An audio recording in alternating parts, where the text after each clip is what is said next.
The Philippine government says Maria Ressa has broken the law and must be held accountable. But her supporters say the recent spate of cases filed against her amount to harassment. Maria Ressa is one of the most high-profile journalists in the Philippines. She co-founded an online news site called RAPPLER, known for being critical of the Philippine government and President Rodrigo Duterte in its reporting. Ressa was arrested for alleged violation of the government's anti-dummy law. She was also previously arrested under a cyber libel law and charged along with another journalist. The case related to an article involving a Filipino businessman, which was published on the website in 2012. This brings the number of cases filed against RAPPLER to 11. For me, it's about two things: abuse of power and weaponization of the law. This isn't just about me, and it's not just about RAPPLER.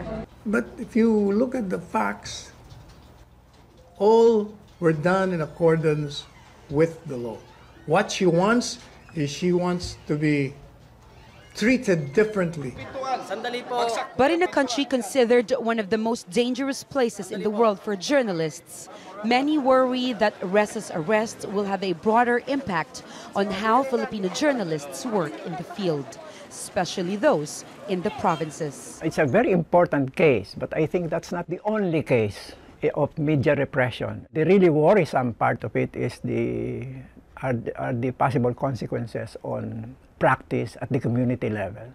The Center for Media Freedom and Responsibility says more than 160 Filipino journalists have been killed since 1986. More than 90% of them work in the provinces.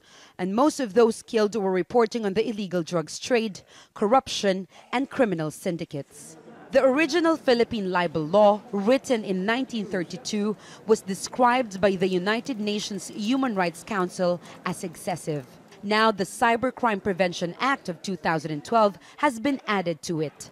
Penalties for criminal libel have been increased, with offenders facing up to 8 years in prison. Many see this as a move towards further eroding press freedom, making it even more difficult for journalists to do their job. The media also has another obstacle to overcome: apathy from the general public. Many Filipinos are unaware of the work that journalists do in holding government to account, and that an attack on press freedom is an attack on whatever remains of democracy. Jamela, Alindogan, Al Jazeera, Manila.